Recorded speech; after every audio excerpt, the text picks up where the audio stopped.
Hi folks, my name is Arya, and today we're going to discuss about ethical hacking using this operating system that has been well known amongst ethical hackers, and I think you've guessed it, it's called Kali Linux. Okay, now before we dive right into Kali Linux, let me give you a brief introduction to ethical hacking for those of you who are here on this channel for the first time following the ethical hacking series. So the term hacking has been around for a long time now. The first recorded instance of hacking dates back to the early 1960s in Massachusetts Institute of Technology to the Model Railroad Club, where both the terms hacking and hacker were coined. Since then, hacking has evolved into a broadly followed discipline for the computing community.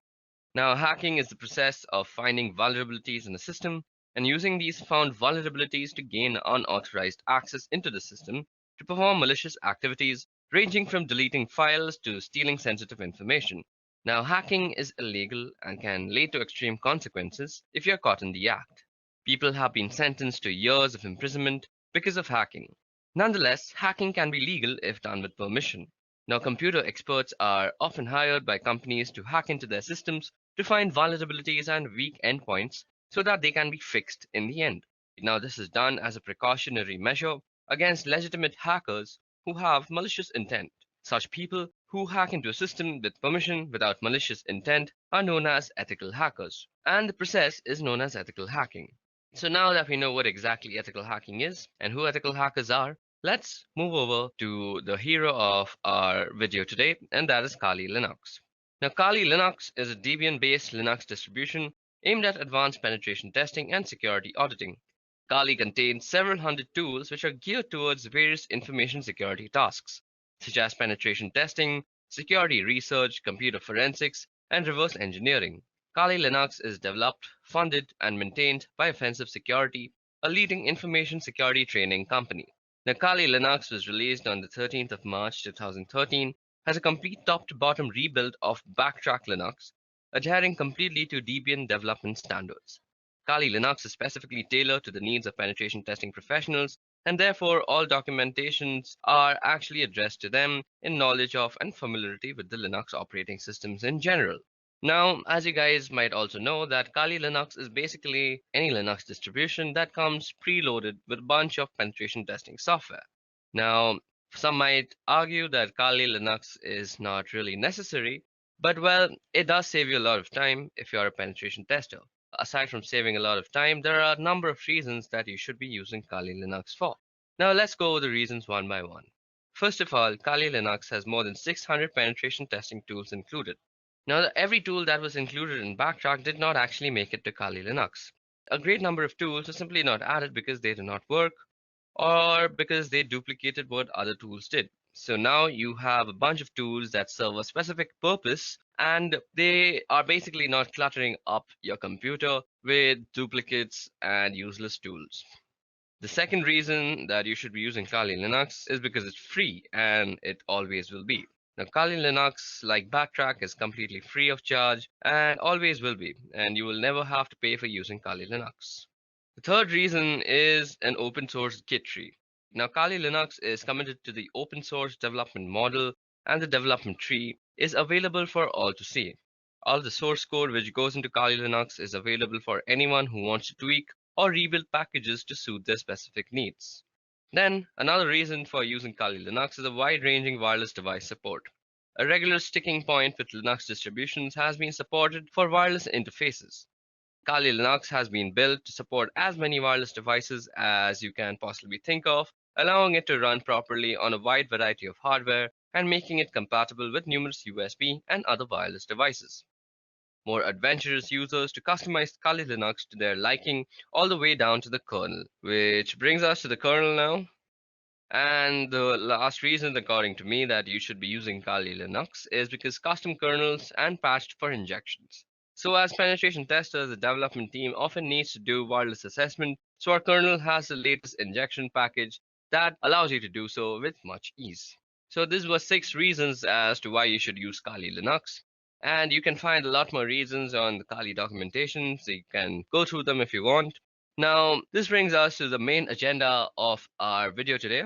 So with that out of the way, now that we know what Kali Linux is and how it works, and why you should be using Kali Linux, let's go over the topics that we are actually going to go through the course of this video today. So through the course of this video, you could expect to learn a bunch of stuff. So firstly, we'll go through some command line essentials because Kali Linux tools are mostly in CLI format. So we have to be well versed with the command line essentials. So that's the first thing that we're going to tackle. Then we're also going to tackle how we can stay anonymous using proxy chains in Kali Linux. We'll be talking about Maccangers, and we'll be also going into the whole realm of wireless penetration testing. We'll be checking out tools like 𝐴𝐴Rcrack-NG, and we'll be also testing on how we can brute force some WPS pins. We'll be going through router vulnerabilities and some other miscellaneous topics that I couldn't really group into one. So without wasting much time, let's dive into the first topic for today, and that is command line essentials. Now, the way that this video is going to follow is that most of the times we are going to take a hands-on approach to learning how to use things in Kali Linux, because I'm a firm believer of actually practical work for learning any sort of thing. So we will be using a lot of practical work, and I completely encourage you that you go ahead and download and install Kali Linux. You can do it on a virtual machine, or you could try and dual boot that thing. I'm not meant to teach you how to do that in that video because there are tons of videos out there that teach you how to install Kali Linux. What we're going to do first in this video is that we are going to take a hands-on approach to firstly learn what the command line essentials are. Now, as you might have already realized, there are some theoretical aspects that we might need to tackle from time to time. For example, what is a MAC address? What are proxy chains? We'll need to learning some theory. So for the theory, we'll have to go through the obvious evil, and that is PowerPoint presentation slides. So I apologize for that from before, but I assure you that most of the time we are going to be looking at a computer screen, and I assure you that you will have tons of fun if you just follow along with me. Okay? Another disclaimer that I would like to add before we actually continue with our Kali Linux course, and that is, this is not the entirety of Kali Linux. Kali Linux is a huge thing, and this is just not it. So these are basically what I find interesting and what you may also find interesting. And these can cause a bunch of damage if you're doing it without permission. And damage comes with repercussions, which could include you being arrested, and that is not my fault. Again, I'm saying disclaimer, if you do this without permission, you will get arrested, and that is no way my responsibility because this video is just for educational purposes. Okay, now with all that aside, let's move ahead and learn about command line essentials. Okay, so now it's time that we go through the command line basics of any Linux terminal. Now, the Linux terminal is a very powerful tool. It allows you to move around the whole operating system through the files and folders. It allows you to create files, change their permissions, change how they behave, and a bunch of other things. You can do filtering, you can grab stuff, the specific stuff from a specific file, and there's a bunch of interesting things that you can do. And as an ethical hacker, you will be working with a Linux distribution most of the time, whether it may be Kali Linux or some other thing like Parrot OS. But you will be working on Linux most of the time because it's a powerful tool for networking analysis and scanning and all sorts of stuff that you want to do as an ethical hacker. So the first essential step is to actually know how to use the tool that is available to you. And that is out here, which is the terminal. Now, as I'm running this on a virtual machine, you might find it that my execution times are much slower. And that is because I have a very, very slow laptop because my virtual machine is actually eating up a lot of my RAM. And I have a bunch of other processes that are also rendering. I do this on my free time. So let's go ahead and go through the commands that we are going to actually go through. Now, let me actually make a list of commands that I want to teach you guys. So let me see if LeafPad is available. Firstly, LeafPad is basically a text editor.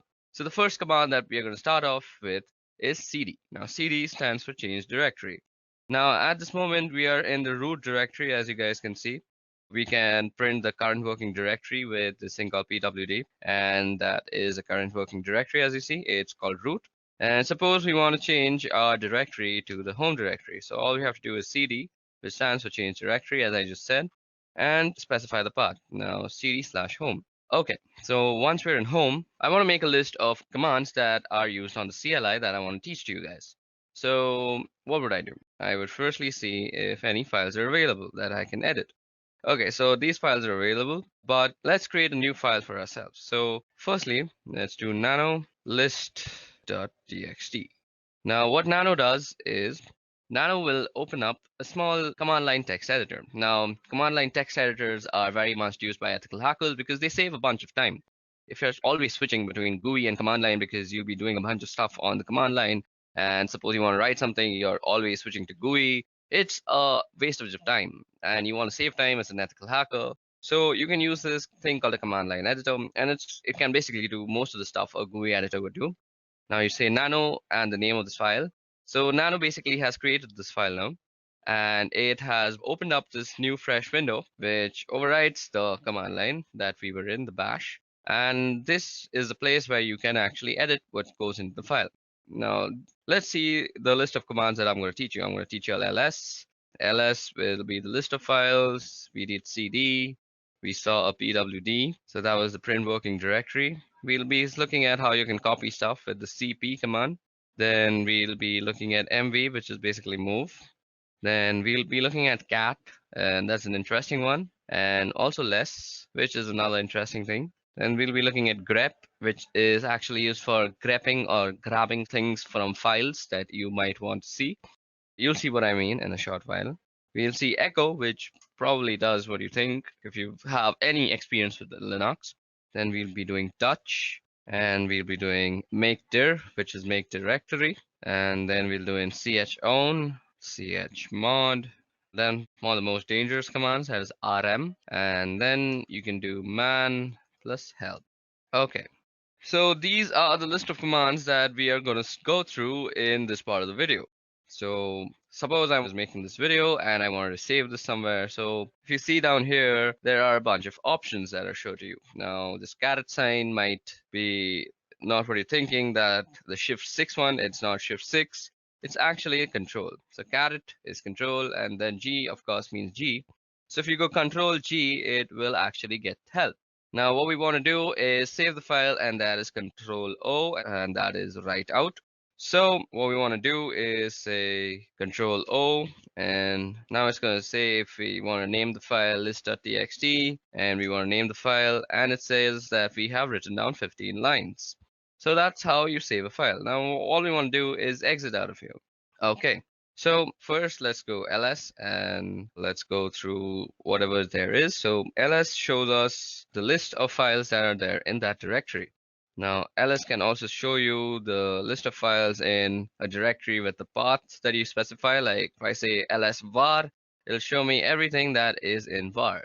Okay, there are a lot of interesting things in var. So let's head over to var. So cd/var, and you hit enter.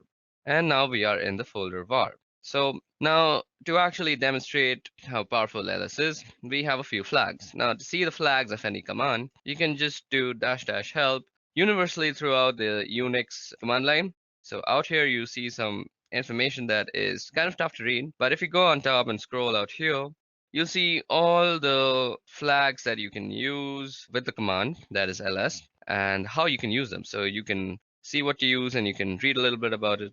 So if you use all, it ignores entries starting with dot. So suppose we were to do ls in var, let's see. So it shows us like this. Now if we do lsl, it'll show a long list with more information. So these are the permissions that you see out here. We'll be seeing how we can change the permissions of files soon enough. And this is who owns the file, the user and the user group. This is the file number, I guess. I'm not sure. This is when they were created. The name of the file. This is the time when the file was created, I guess. Okay, so that's how you get very detailed information about all the files. Now, there's another thing you might want to use with ls, and that is the a tag. So you can go lsa, and it will show you all the hidden files also. So now you see some 2 files that were not shown out here. Our file list begins from backup, but when we do -la, we see 2 more files, that is dot and dot dot. So let's see if we can move into that, cd dot. So we can't even move into that. So that's interesting. So these are hidden files. So these are not seen to random users, and we can actually do stuff with them. We'll see how we can use hidden files later on. So if you want to show hidden files through ls, all you have to do is ls and -la. So that was all about ls. So let's move back to /home, where our list of commands that I want to show you all was. So cd home, let's ls and see what was it called. It's called list. And suppose I want to see the contents of list.txt. All I have to do is say list.txt. Now it shows us whatever this file is containing. It'll read it out for you. So we've done cd, we've done ls and its various forms, we've done pwd. Now it's time to do cp. So cp is basically used for copying files from one place to another. So suppose I want to copy this address file that is there into some other directory, let's say var. So all I would have to do is cp name.txt, and then you specify which location you want to actually copy it to. So cd/var. So this is where I want to copy my file to, and you hit enter and it's copied. But that was a very small file. Now we can actually check if it was copied before I move on and pour some more knowledge into you.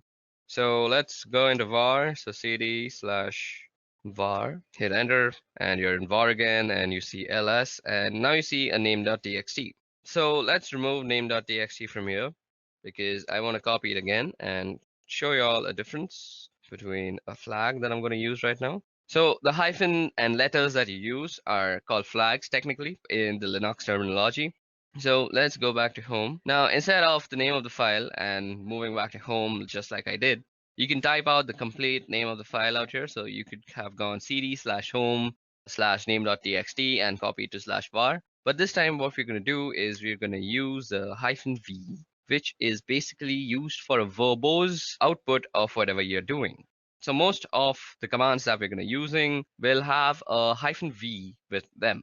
So let's see how this actually affects the output. So what we're going to do is we want to copy, so cp and verbose, and we want to copy the file name.txt, and we want to copy it to the folder called var, right? So now you'll see that it will give us what is being moved, rather, that is name.txt, and where it is being moved to. So this is a very good way of knowing what is actually happening, because if you do it without the verbose part, and suppose name.txt was just a 20 GB file, and you just don't know if it has finished or not. So if it's a 20 GB file, it'll continuously update you on where what is being copied. So basically, all you have to do is type -v if you want to know where your file is being copied on the exact path. Okay, so that was about how you can copy files from here and there. Now, what was the next command that we want to see? So cat. So let me just go and see the next command that is there. So list.txt. So after cat, I want to show less. Okay, so we've done cp. We also have to do mv. Now, as you guys can see, that cp is basically a copy. Copy is, as you would expect, it leaves a copy of the file that in the original directory while also maintaining a copy in the directory that you specified. But if you want to move the file completely, all you would have to do is use the command mv. So mv is for moving the file. Now let's see what all goes with mv. So you can type help, and as I said, you get the verbose option and you get suffixes. You can force things to happen. So suppose you don't have the permission, do not prompt before overwriting. So it'll give you a prompt and you can completely overlook the prompt with the F thing. So let me just show you how that looks like. We'll be doing a verbose and we will be copying the address.txt file. And okay, so every time I've been actually typing, so you can do address.txt by just pressing tab and it'll autocomplete. So address.txt to /var. Now it'll show you that it is actually renamed address.txt to var address.txt. Now, if you go and do ls out here, you will see that address.txt is not actually here, but if we were to move to var, so cd/var. Okay, I've also been typing out commands that I've been previously using, and you can simply toggle through all the commands that you've used by the up and down keys. So ls, mv, mvv help, cat list. I did cd home, and now I have to go through all this just to prove a point. So cd var, we want to change there. Now we're in the variable folder, and we also want to see what we have out here. So address should be out here, and ls. And as you guys can see, address.txt is the first file that has come up. And it is basically the same file, and I can prove that to you by just catting the file, and there's address.txt. And you see that is some random address for some random person. Okay. Now let's quickly clear out our file, our window. You can do that with the Control L, or you can just type out clear. Now what we want to do is move back to home. So yeah, cd home. Okay, so now that we're back in home again, let's cat out our next file. So list.txt, and after move, I wanted to go through cat. Now cat, as you guys can see, is printing out the contents of a file, and there's also less, which does something very similar to cat. So let's see what it does. So if you go less and do list.txt, you actually see the contents of the file in a completely new window which overlays on the previous window. And this is a very neat way to actually see the contents of a file, which is through less if you want to keep your main command line interface not so cluttered, which cat clutters it completely. So if you want to get out of this place, this less place, and all you have to do is press Q, and Q gets you back. And as you see, nothing was printed out on our main interface. So this is a very cool way to actually keep your command line interface neat and tidy when you're doing work. Okay, so grep. So grep is used for actually filtering out stuff from a file. So suppose we want to see whether a command has some verbose option to it or not. So now I know that mv has a verbose command, but suppose I didn't know that. So mv dash dash help, then you use the pipe sign. So what the pipe sign means is you have to take this command, the first command, and then you pipeline it through the second command. And you want to see grep-v if that exists. Okay, so let's see grep verbose. Yep, so a verbose exists, and that is -v, and that's -- verbose. So explaining what is being done. So what happened out here is basically we took this first command and then we filtered it, and filtering is done through the piping. So basically think about you're taking some information and pipelining it through something else, which funnels it out of this command, which is grep. So you can use mv/help in conjunction with a bunch of other commands, just not grep. And I'll leave the creativity up to you. So grep is basically used for getting what you want from a file, and grep is used very, very much throughout this course of this video, through this Kali Linux tutorial that you're going to be watching. So that is a very easy way to see if you have a particular option, or let me do something else also. So cd/var. Now we're in the var folder, and let's ls. We actually have name.txt. Now let's also go into backup. So cd b and tab, and that brings us the backup folder, and we're now in the backup folder. Let's do an ls out here. Okay, so we have a bunch of files. Okay, we have some password.back. Now see, if you have cat and you go password.back, you can see the entire thing. Now what if you didn't want this entirety of it, or if you wanted something in particular? You want to be very neat. So you can do that same command. You can pipeline it, and you can say grep, and you want everything with no login. So we can see that there are a bunch of things that say no login, and we only want those. And these are all the things that say no login in them. And it's a much lesser list, and it gives us a very particular list that you are looking for. So that is how you use grep.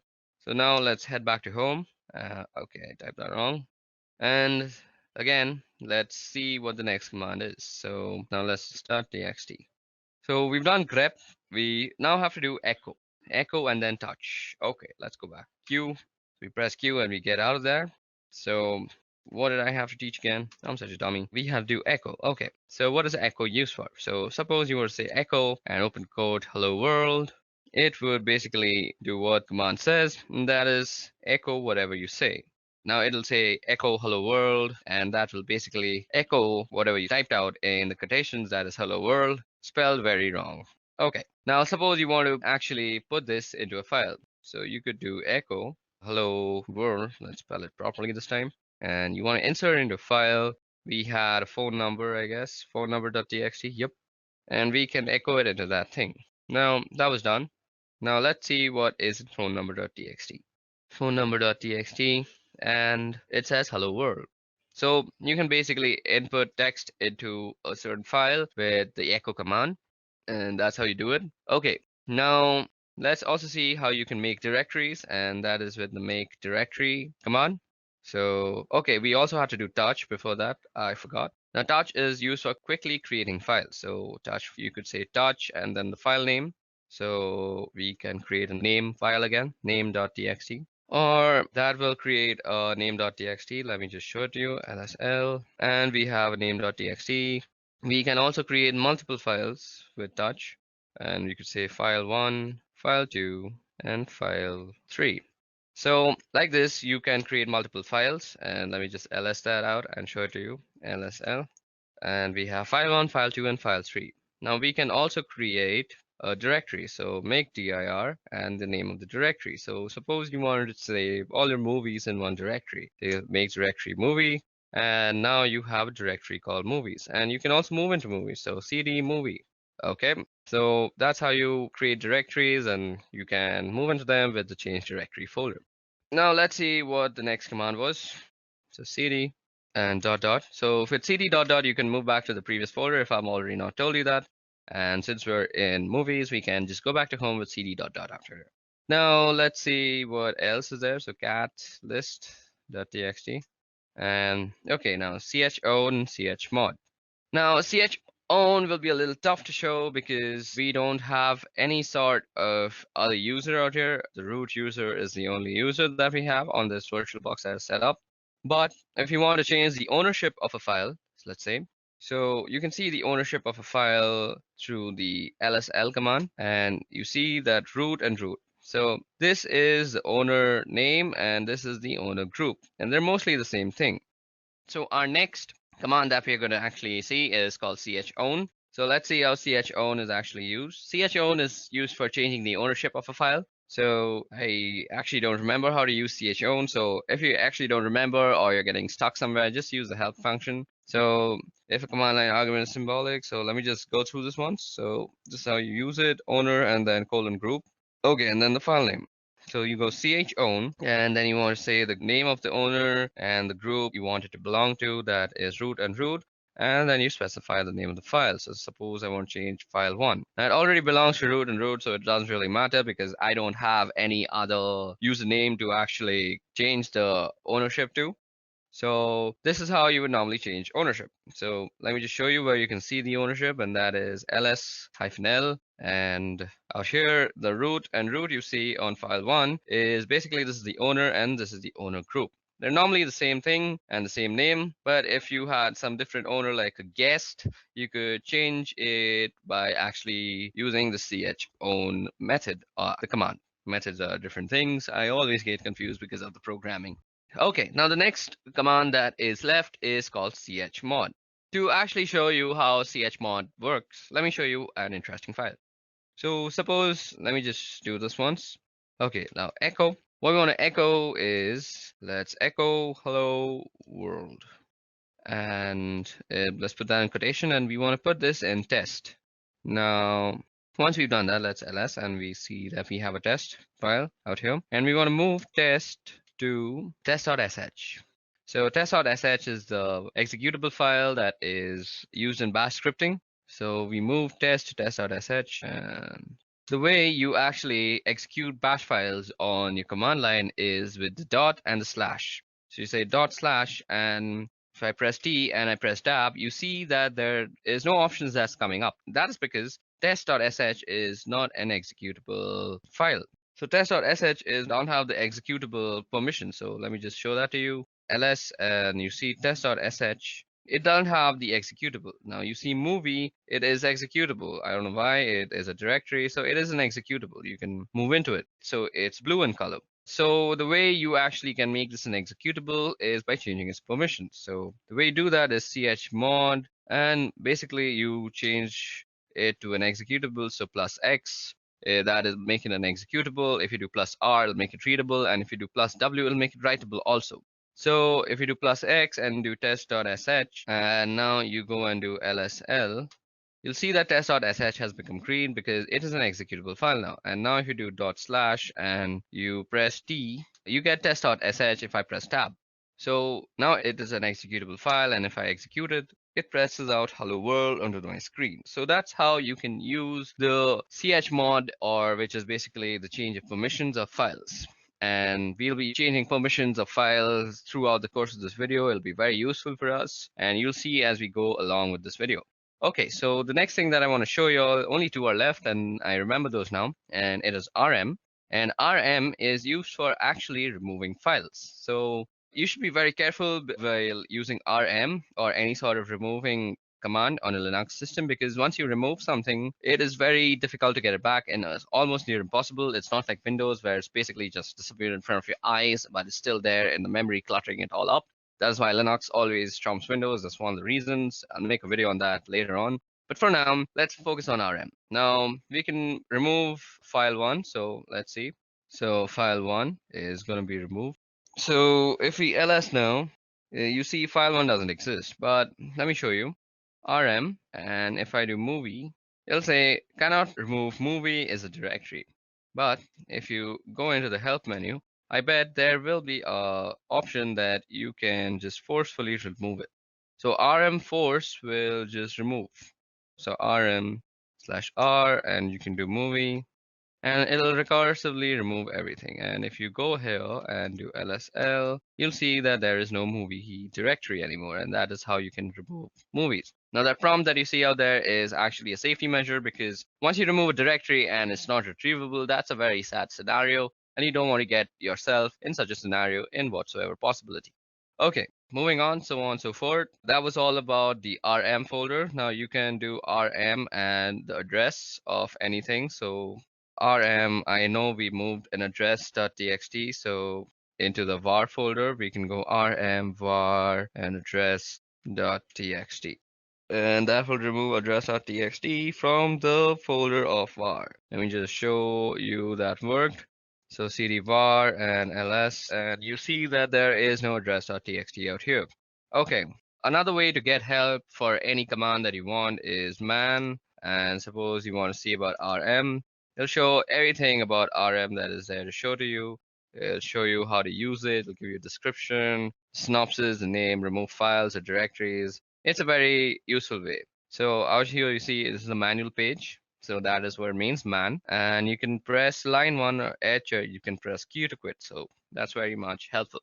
Okay guys, so that was all about the command line interface and how we can use it to go about the operating system and change file permissions, copy files, remove files, and a bunch of other stuff.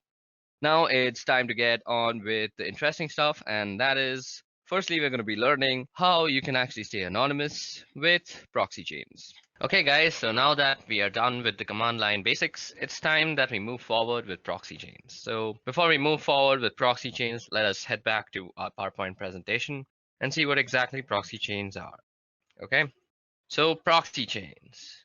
Now, as the name suggests, proxy chains are basically a chain of proxies. Now, where is a proxy used? A proxy is used whenever you want to anonymize yourself on the wire or the network.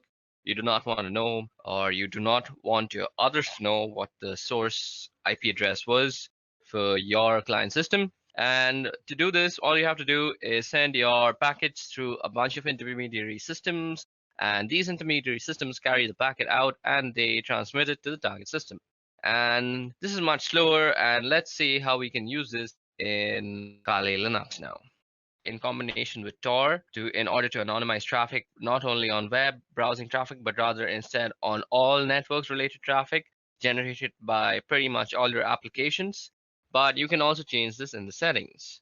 Now, what we're going to do is we're going to open up the proxy chain configuration file, and we're going to understand all its options that are available. So to do that, all you have to do is say nano.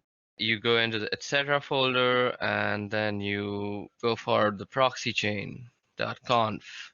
And what you see out here is the nano editor, and we had spoken about the nano editor when we were discussing the CLI part. I hope you haven't skipped that. Now what you see out here is a bunch of instructions and options. So let me just zoom in into this command line interface, and now you can read everything much well.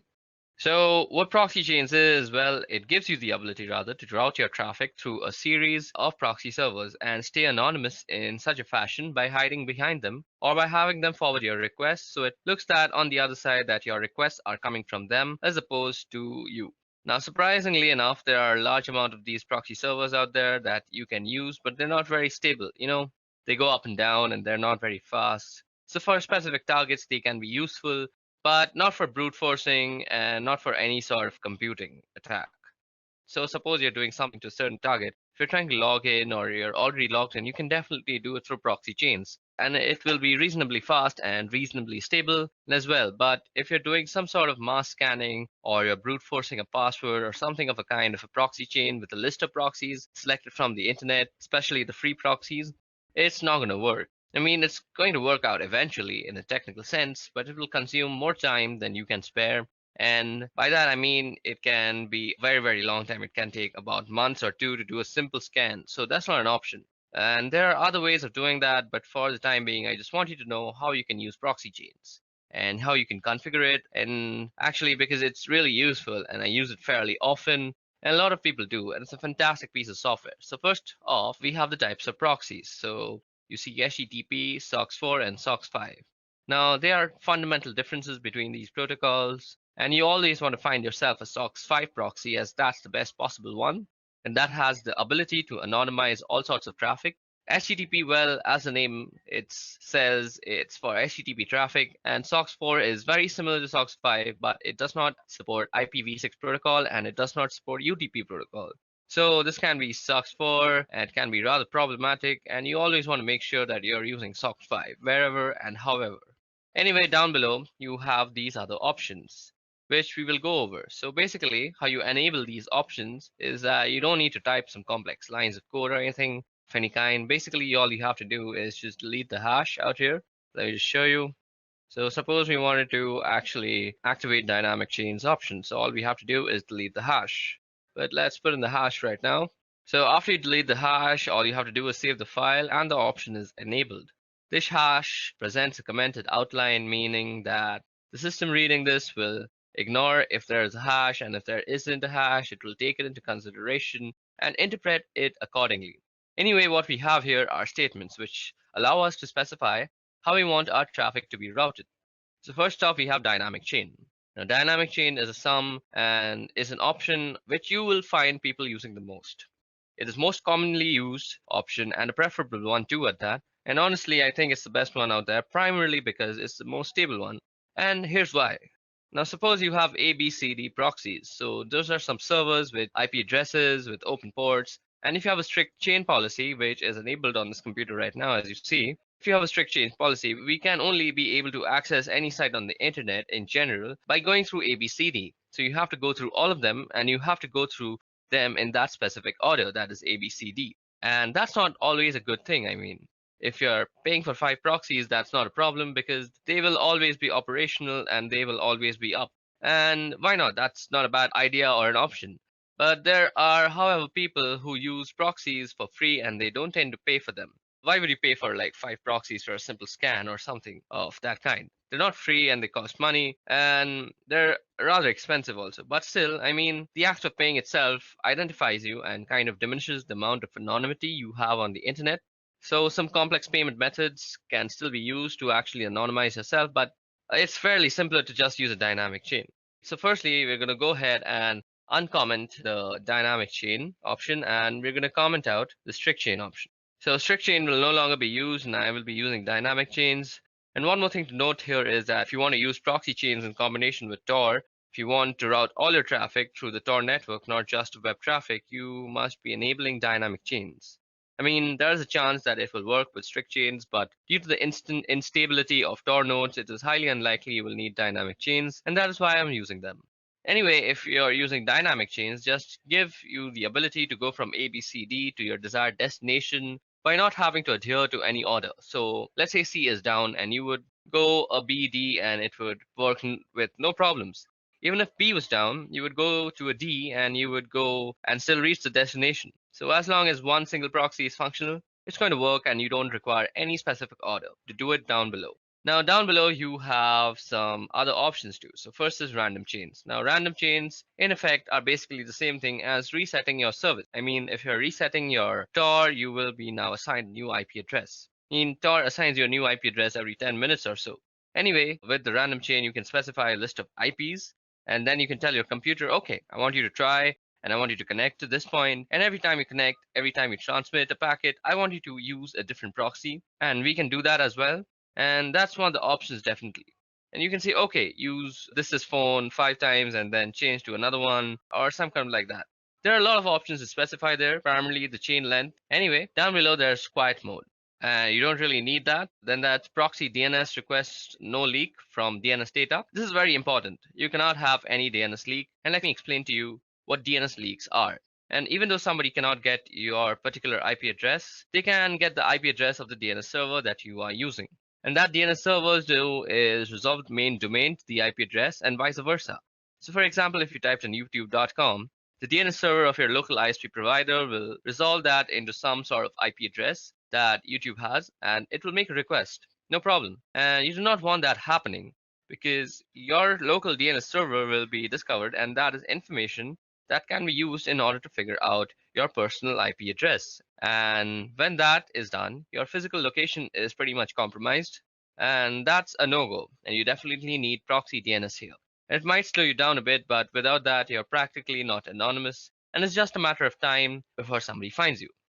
Now, if you go down below, we have some other options here, but we're not really interested in them at the moment. What we here are for the formats for entering proxies, and I'm going to leave it at that.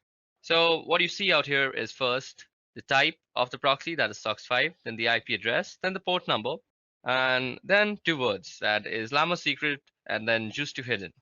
Okay, so now what you see out here, as I just said, is how you would actually write down your proxy chains. And now, as I had already also said, you always want to be using SOCKS5 and you don't want to be using HTTP because they're not really that safe. And SOCKS5 doesn't support a lot of options anyway. And this is the IP address of the proxy server that we will enter a few of them manually later on. And this here is the port number that you see on which the proxy server is listening. And that port is open over here. These two words now, what some proxy servers, especially paid ones, will always have a username and password. So you can just type them here in plain text. Unfortunately, it is assumed that only you and you alone have access to this computer besides this file. And besides, this file is not everybody can read this file. Anyway, so if you can just type in the username here and password here, you will gain access to a certain proxy that you have chosen or that you have paid for. Anyway, these are just some examples, and we won't actually be using these proxies or anything of a kind. We need to go down below here. Out here you see, and at the end of the file, so if I just press enter a couple of times, there we go. So here is only one proxy active at the moment, and since SOCKS4 and all traffic being routed here through Tor by default. So let's set to Tor now, and Tor default listens on this port. So this 9050 port is where Tor listens on. Now, what we want to do is we want to add a SOCKS5 proxy address. So what you want to do is just type in SOCKS5 and the same IP address, SOCKS5. And you want to be keeping the spacing correct, just use tab. So 127.0.0.1, and then you want to specify the port number also, so 9050. So what you see out here, the 127.0.0.1, this is the loopback address of your computer. So this is for inter-device communication, and if you ping this address in, if you're pinging yourself basically, and usually people ping this address in order to make sure that the IP protocol is set up correctly, even though they don't have internet connectivity. So let's just type in 1.27.0.0.1 and the same port number and 9050. So now we have to press Control O to save our file, and we're going to save under the same name, and we wrote 65 lines of codes down, and that's written. And now you have to press Control X and you exit out. So let's press Control L and clear out our screen. Now we just edited our proxy chains configuration in a very neat environment. So to go ahead and type in our service door status, so we want to check the status of our Tor service. So service Tor status. So Tor service could not be found. So do we have the Tor service installed? Okay, so Tor service is not installed. Just give me a little moment. I'll quickly install it. Okay, so now that we have set up our proxy chains configuration file and we have put in a SOCK5 proxy chain, giving it the Tor service. Now what we need to do first is start up our Tor service. Now to actually check if Tor is running or not, or if the Tor service is running or not, let me just clear that out. We need to go service Tor status. And you see it says it's inactive. So what you have to do is say service Tor start, and that will start the Tor service. It might take some time depending on the system that you're using, and voila, there it has started it for me. Now, what you have to do to actually use proxy chains before you go to any website. So all you have to do is say proxy chains. Then you specify the browser that you're using. So we're going to be using Firefox. And you could say something like www.duckduck.com. So now here you will see how your thing is being transmitted to DuckDuckGo.com. When I say thing, I mean your packets and your requests. I'm sorry for my vocabulary. So now your packets are going to be directed through a bunch of IP addresses, but we haven't actually put a bunch. We just have put the loopback for the Tor network. So we will let Tor do the rest of the things for us. Okay, so depending on your system, this might take a little bit of time to actually open up. Okay, so let's go ahead and see what's actually happening on the terminal while this thing is loading up. Okay, as you can see, it's going through a bunch of proxies out here, and some are denying it, and some are saying it's okay. So as you guys can see, most of the time you might get denied, and it'll be a lesser number of okays, and that is exactly what we're looking for. Because primarily we have gone a great extent for the anonymity, and what you want to do is stay like that. So this is basically how you use proxy chains. Now, if this computer just decides to open up DuckDuckGo.com on Mozilla, I could actually show you some interesting stuff, but it seems my computer has kind of given up on actually opening DuckDuckGo. It's still waiting for DuckDuckGo's actually confirmation, but that's about it. So this is how you can actually configure proxy chains. I'm really sorry that my computer isn't working right now so well, and nothing is actually opening on Mozilla. It's mostly because my RAM is overloaded. I think I should go ahead and get myself a new RAM. But for now, let me just also say that we can put some custom proxy lists, and instead of just saying, let me just go ahead and open up that file again. As you guys can see out here, I'm going to end this right now because my computer can't really take all this pressure. See, it's lagging so hard. Okay, let me just quit out of that and let me just open up a new one. Now, as I had said that you can put up some custom proxy lists.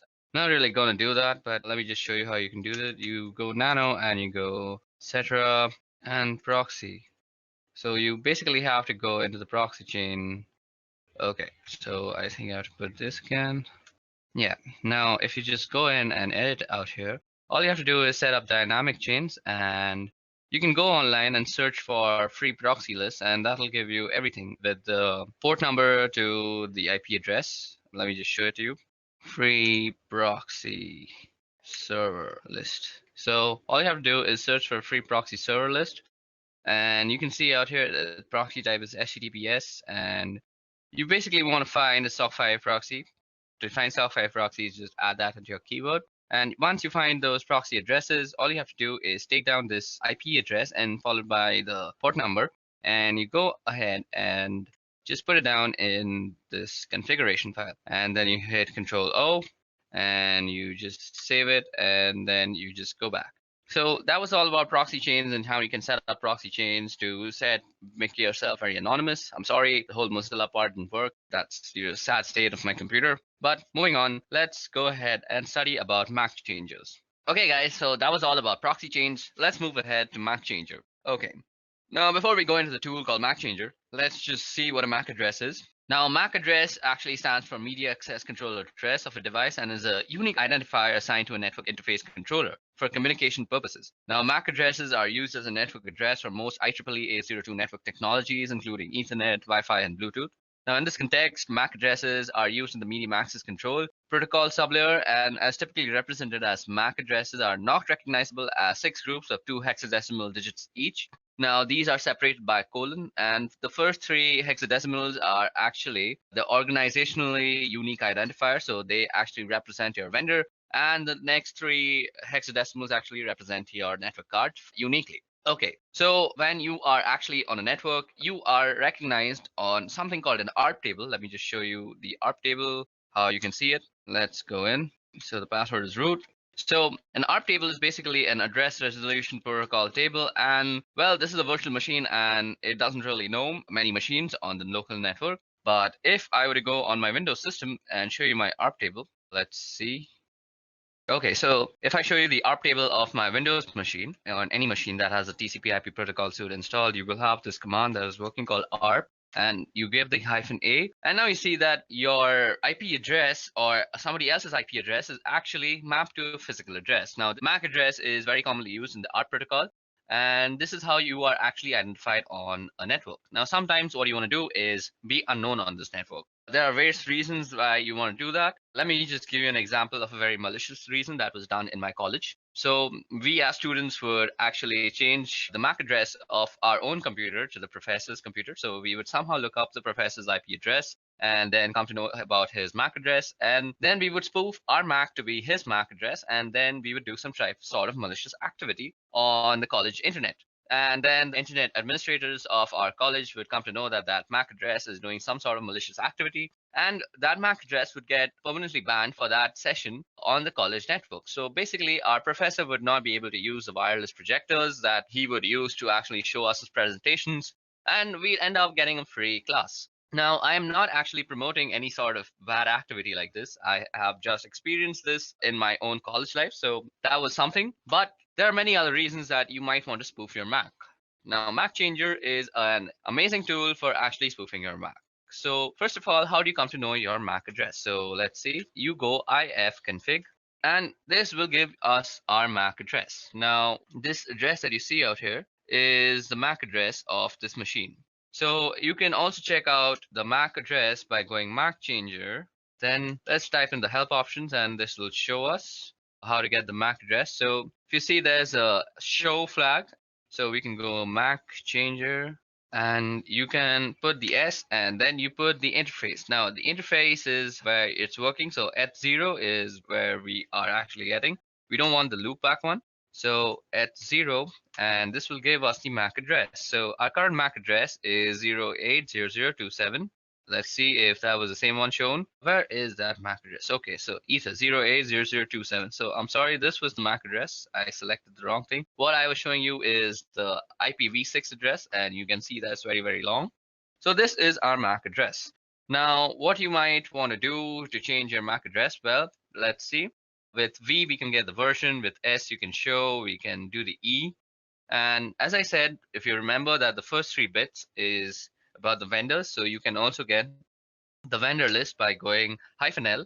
So you go -L, and this will give you a list of MAC addresses and which vendor they belong to. So sometimes if you know the vendors that are actually being used on the network of your college, for example, and you want to just stay anonymous and not raise any flags of suspicion, so you could hide yourself as a Cisco router.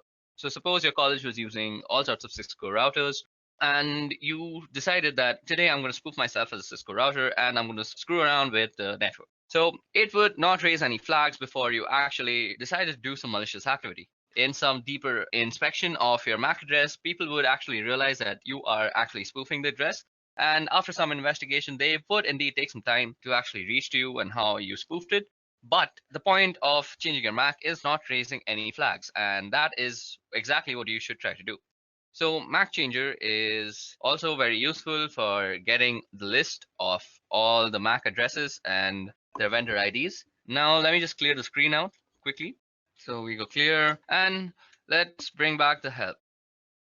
So we go Macchanger and --help. Now what we want to do is give ourselves a random MAC address. Now Macchanger, so that is done with the R flag, and we want to do it on each 0. So once you run that, you will be given a new MAC address. So our new MAC address is F6C649. Now you can verify that by running 𝐹config. Now we could just do 𝐹config, and you see our new MAC address is on Ether. So we could also do something like this, 𝐹config, and you could grep Ether. So that is telling you the MAC address, and this is completely new. Also, you could show it through the Macchanger tool itself. Okay, so we need to give it the 𝐸0. I forgot that. Now you see that this is our current MAC address and this is our permanent MAC address, and they two are completely different. Sometimes you also might want to actually change your MAC when your laptop is or your system is booting up, because you might want to stay anonymous all the time. Who knows? And sometimes you might think, I'll actually change it when I want to change it. But let's face it, we are forgetful as human beings, and we tend to forget things that we are supposed to do. So what else is better than to actually automate the whole process yourself and forget about remembering all these stupid nitty-gritty stuff? So you can tell Linux or Kali Linux to actually change your MAC address on boot up is use this tool called crontab. Now, cron tab is actually used for scheduling tasks on Linux. So let me show you how to do that. Firstly, let's clear our screen and go cron tab and go help. Now you see it's a pretty small menu. So first we start with the U flag, which user this file is going to work for. Then we got the E flag, which is for editing cron tab users, the users cron tab list. And you can see the list of users cron tab. And let's see, so do we have any cron tab lists?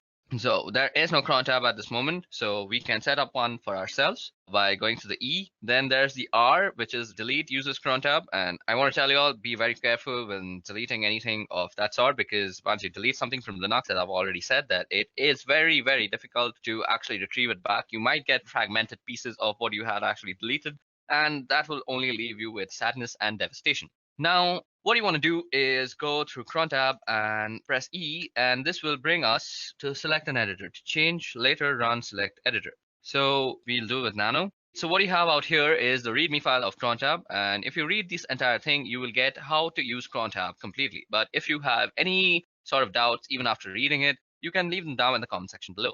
Now, what you want to do is actually set up a cron tab so that you can change your MAC address whenever you reboot your computer. So all you have to do is say at reboot, what you want to run is Macchanger. And if you remember, we want a random MAC address and we want it on /0. So that's done. Now all you have to do is save this thing. So you go Control O, and that will write it out to cron tab. And you press enter and you have written down one line. Now you go Control X, you have exited out. So now let's us clear the screens by pressing Control L and enter. And let's go ahead and get our MAC address. So if we go ahead and run that, our MAC address is set to F6C649. So just remember the first few letters, F6, C6, and 49. Now let me just reboot my computer, and you will see after I reboot and run ifconfig again with grep ethop, we will see a different MAC address.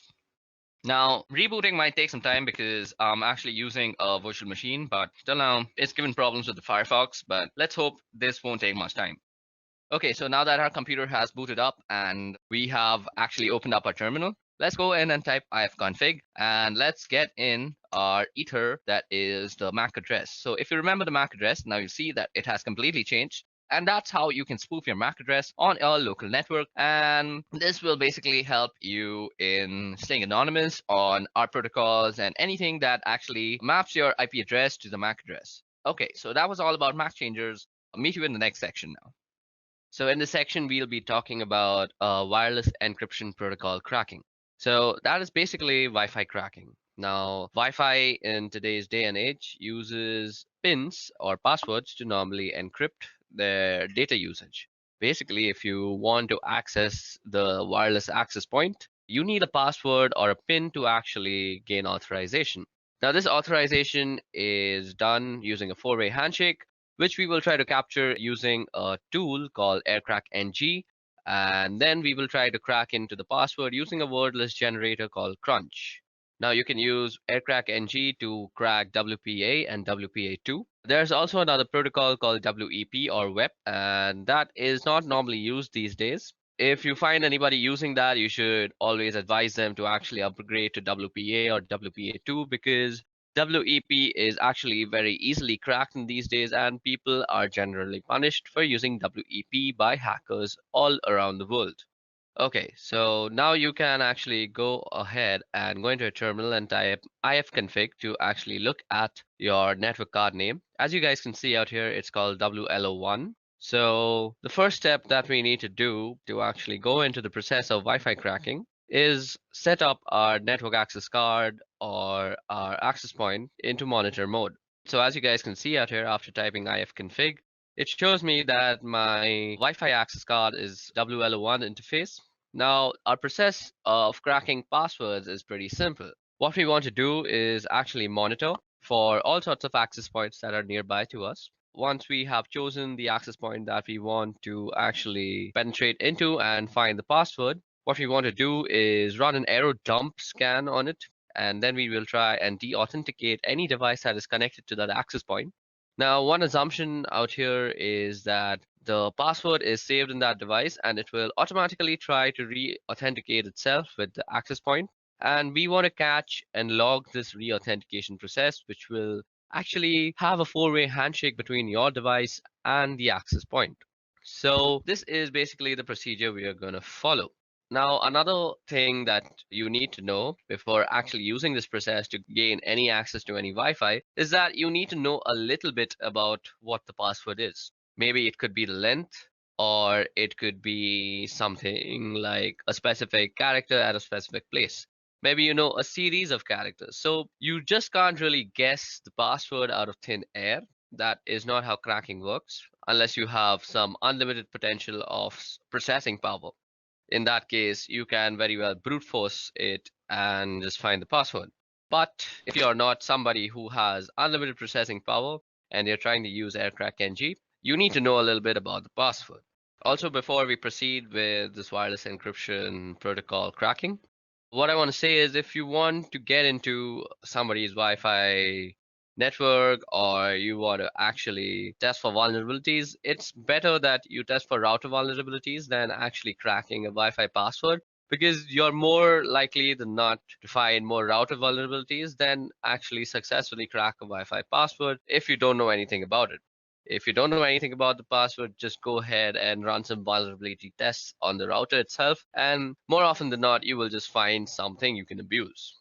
Okay, now let's talk about the two tools that I'm going to be using.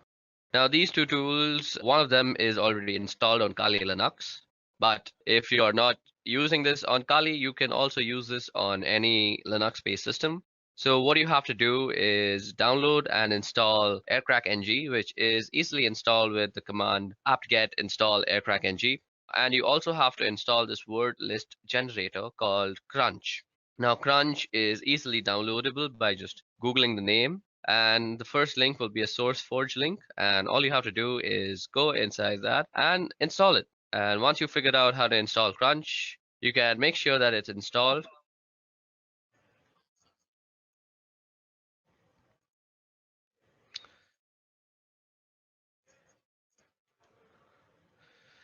Now, once you have installed both the softwares, you can check out if the manual pages are opening up. Let me just open the manual page of 𝐴𝐵𝐸 and show you that it has been properly installed. Now, as you guys can see, the manual page of 𝐴𝐵𝐸 opened up, and the manual page of 𝐶runch is also opening up. So that means both of our softwares have been successfully installed on our system. Now, before we go ahead, let me just show you how 𝐶runch actually works. So 𝐶runch is basically a word list generator. What you would do is you try and generate a word list with given characters. So what you can see out here is I've typed in 𝐶runch 35. So that means the minimum length is 3 and the maximum length is 5. And I've given it a series of numbers, so it will use these numbers and generate all the words that are possible from length 3 to length 5. So the way we are going to use 𝐶runch in conjunction with 𝐴𝐵𝐸 is that we are going to use 𝐶runch to generate the word list, and then we're going to pipe the word list through 𝐴𝐵𝐸 when we are actually trying to capture and crack what we will capture in a certain log file. Now, what you want to do first is actually put your network interface card on a monitor mode. Now, you can do that by typing in ifconfig and then the interface name, which happens to be WLO1. And first, you have to put it down. So ifconfig WLO1 down. Now, to put your interface card into monitor mode, you have to type in iwconfig and you go the name of the interface and then you go mode monitor. Okay, it seems I've spelled it wrong, so let me just do it once again. So that has put our network interface card into monitor mode. And what we need to do after that is we need to start up our network interface. So all we have to do is type in ifconfig WL1 up. Now, once it is up and running, you can check by typing in ifconfig that indeed your network interface card is up and running. Don't worry, it's running in monitor mode if it's up and running. What we want to do next is pretty important to the whole process. So what we want to do now is check for some services that might still be running in the background that might hamper with our whole scanning process. So we do this by actually typing in the command ermon-ng check and then the name of the interface. So as you guys can see, nothing is exactly running right now. But if there were any process running, you would only add the command ermon-ng check, and instead of writing the interface name, all you have to do is say kill. and it will kill any processes. Now, if you see any process named the network administrator, you want to kill that process first separately and then kill any other child processes. You may need to actually run this command a few times before all the processes are killed, and then you're good to go. Okay, so now that we have finished killing all the subprocesses, what we want to do is run an error dump scan on the network card. So that is WLO1. So for this, we go error dump -ng, and then we put in the name of the interface. And this will start up a scan that will look something like this. So after you run the error dump scan on your interface, what you see out here is a result of all the access point that is found out through the monitoring mode. Now, if you see, we have a bunch of columns out here. First of all, we have the BSS ID column. Now, the BSS ID column is basically the MAC address of all the routers that are found. Now, every router obviously has a MAC address. So those are the MAC address that is tied to the router names, which is shown by the ESS ID. Then we have the PWR column, we have the beacons column, we have the data packets column. Another important column is the channel column. It's important to know which channel your router is working on. Then we can see the cipher column, the authentication. So out here we can see the encryption that is used. So most of it is using WPA2. So what we will be cracking is basically WPA2. So from this list, what you need to recognize is basically the Wi-Fi router that you want to crack into. Now, I'm performing this particular test in my office, and I don't really have the permission to actually go in and test them for these vulnerabilities. I'm not the security analyst of here, so I don't really have the permissions to penetrate into them.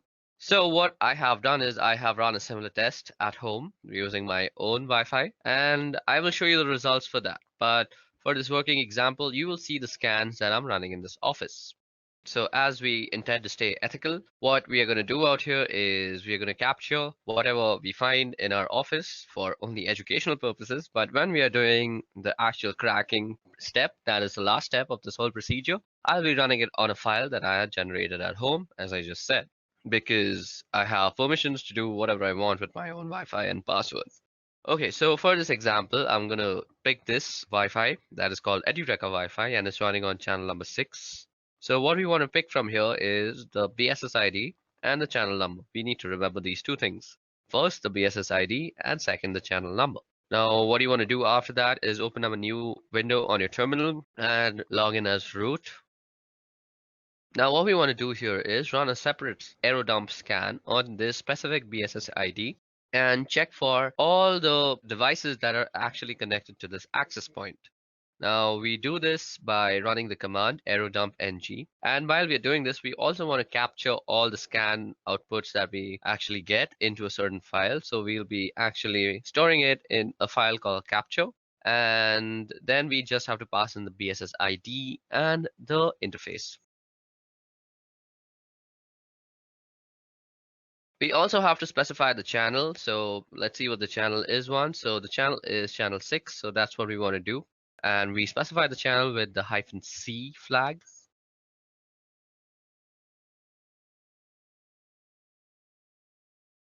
So after you have identified the MAC address, all you need to do is copy it down and place it after the BSS ID flag. Okay, so we're going to run our command out here, and we just want to say our file is going to be called test.capture. Now that our scan is up and running, all we want to do is wait till someone is actually connected to this access point. So I forgot to mention this, for this process to actually work properly, somebody needs to be connected to that access point, because what we are going to try and do is disconnect that certain device and let them reconnect and capture that log file. Okay, so it seems like nobody is actually connecting to it. So at this time, all I'm going to do is go back to our error dump scan that we had run on our network interface and look for some other MAC address or other access point to actually penetrate into. And let's see if something has actually connected to that. Okay, so, oh, voila. Now what you see out here is that somebody has actually connected to this access point, and his MAC address can be seen under the stations tab. Now, what we want to do is run a deauthentication broadcast message on that station and deauthenticate that guy. Now, to actually run the deauthentication process, all you have to do is go ahead and open up a new terminal window again and let the scan be running in the background. Don't close any scan at this moment. Okay, so the information that we need to remember is the BSS ID, or rather the MAC ID of the station. Now you also want your monitoring to be running on the same channel so that your deauthentication message is being already broadcast on the same channel. So we can do that easily by going airmon ng and saying WLO1, and you can say start on the specified channel. So what we want to be doing is running this on channel 6. Then we want to go and use the third suite of tools, that is Air Replay. Now, Air Replay is used for broadcasting deauthentication messages and all sorts of stuff. Now, you can see all this in the help menu also, and you can do that by typing in -- help. If you go down, you see that you can send a deauthentication message using the -0 flag, and that's exactly what we're going to do. Then we say 0 again because we want to constantly send a broadcast of deauthentication. So it's looping basically. And until and unless we stop the scan, nobody will actually be able to access the Wi-Fi. So it's basically like a small DOS attack. And then we want to specify the BSS ID. Okay, so it seems like I forgot the whole A tag before the BSS ID, and that should get it working. Okay, so it seems like I have copied some wrong BSS ID, I guess. So let me just go ahead and copy that once properly. Okay, so now that we have the proper BSS ID, as you guys can see, we are running a deauthentication broadcast message on that particular network access card. And now you want to run this for around a couple of minutes so that you become sure that all the devices have disconnected. Now, while this is happening, what you're doing is basically sending a DOS attack to that small little Wi-Fi, and you want to catch the handshake that occurs between devices and the router that it is connected to while reconnecting themselves. Okay, so now that we've let the scan run for a couple of minutes, let us just stop it. Let's stop this other scan too. Now, if I go and list out the files on my desktop, you should see that there's something called the test capture. Now, the test capture is given to us in various formats. We have the capture format, which is test capture -01.cap, and then we have test capture CSV. We have a Kismet CSV. So it gives you a bunch of formats to actually run your cracking on. Now, if you remember, I had told y'all that I have already generated a similar file at home, basically, when I was trying to crack into my own home password. So I will be running the test on that file, or the cracking procedure on that file, and that is the last step of this whole procedure. So let me just go ahead and move into that folder. So I go cd scan. Now, as you guys can see out here, if I list down the files, you can see a capture1.cap, capture1.csv, there's a Kismet CSV, and there's a netxml. So I was not lying when I said that I have already done this at home. So we are going to run our cracking process on capture01.cap. Now, let me just tell you guys, the password for my home Wi-Fi is sweetship346. So you can say that I know the entire password, but I'm going to act like somebody who only has a general idea of what my password looks like. So let's say I know that my password contains sweet ship, but I don't really know the last 3 numbers or letters or whatever they may be.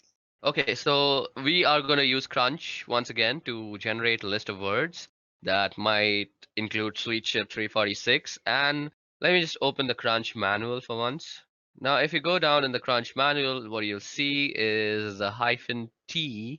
So as you guys can see, there is a pattern that is specified like @God, and then followed by 4 other @, and all the @ will be replaced by a lowercase character. Now you can remove @ and use a comma, and it'll be replaced with an uppercase character, or you can use percentages, which in case it'll be numbers, or you could use the caret sign, in which case it'll insert symbol. So when you know the length of the password and also a certain degree, a few letters, you can use the -T flag. So that is exactly what we're going to use with Crunch out here for this example. So let me just remind you guys that the password for my home Wi-Fi is sweetship346. Now what we can do is we can ask Crunch to actually generate something that looks like sweetship346. So what I could do is say Crunch. So the minimum length is 12. I already know that. And the maximum length is also 12. Now let me just input in the pattern. So we put in the pattern after -T. So now I'm going to just show you how long it can take. So we are just going to say sweet and then put in some @. and then also try and guess in the numbers. So after you've put in the pattern, you want to also input which letters and numbers they could be. And I'm just going to input my entire keyboard out here. Now, what you want to do is pipe this command through 𝐴𝐵𝐸𝐾-𝐁𝐵's cracking procedure. Okay, so now what we want to do is pipe this command through 𝐴𝐵𝐸𝐾-𝐁𝐵, and we want to write from, or rather read from the capture file. So what we go is -w and then hyphen and then the capture file name. So capture01.cap. And then we also have to specify the ESS ID, which is given through the E flag. And the ESS ID for my home Wi-Fi is nestaway_C105. So that's exactly what I'm going to type in. And this will start up the cracking process on my Wi-Fi from the captured file. So as you guys can see, this is going to take a long time, and I'm not really actually going to complete it. So in this time, I'm actually just going to try and explain why this is not very feasible on a virtual network. So basically, this is not feasible because at this moment, my computer is using all 4 of its cores and all the memory that is possible. So what this means is, on a virtual box, this is not really possible. Your virtual box doesn't really have that much power. If you're using a 4-core processor computer, only 2 of its maximum cores can be actually allotted to your VirtualBox machine. Above that, you can't really give it the entire memory because that will make your computer crash. So if you want to do something like this, it's better that you install Kali Linux as a dual boot or as your own daily driver, and then you can do this. So this is why I have not done this on a virtual machine and instead done this on Deepin Linux, which is my daily driver operating system. Now, as you guys can see, it is constantly trying to actually guess the password by actually going through all the permutations and combinations. That is basically, it's taking in all the words generated from Crunch, piping it into the current command, that is the @ng command, and it's comparing everything. So what I'm going to do is I'm actually going to end this because this will take a very long time. And what we're going to do is we're going to actually try and shorten the command of the amount of guessing that we're trying to do. So let me just try and do that. So as you guys can see out here, I have reduced the number of alphabets that might be actually tested. But even in this case, this will take a humongous amount of time. And let me just show that to you. So as you guys can see, the test is running, and there's not really much you can do. You can just let this run, go out for a cup of coffee, and then come back. And you might still see that running. It really depends on what the password is and how much time it takes to crack it. And how much processing power you have directly affects how much time this will take. So let me just show you guys that this is taking a bunch of time.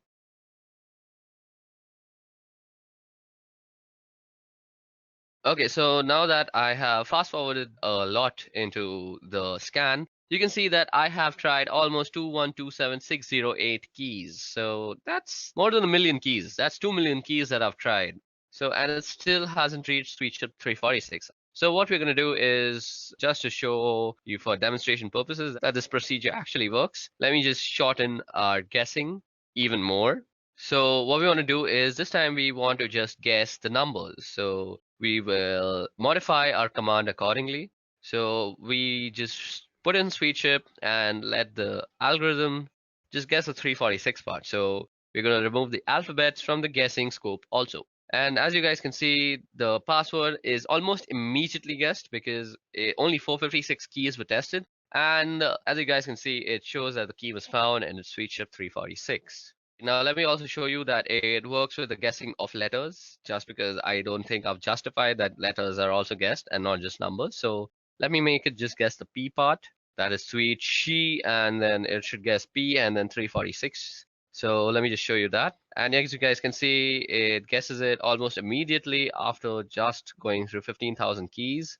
Okay, so that brings us to the end of this Wi-Fi cracking tutorial and also to the end of this video, which was regarding ethical hacking using Kali Linux. I hope you guys had a bunch of fun learning about Macchanger's, proxy chains, and a bunch of stuff that we did, like Wi-Fi password cracking.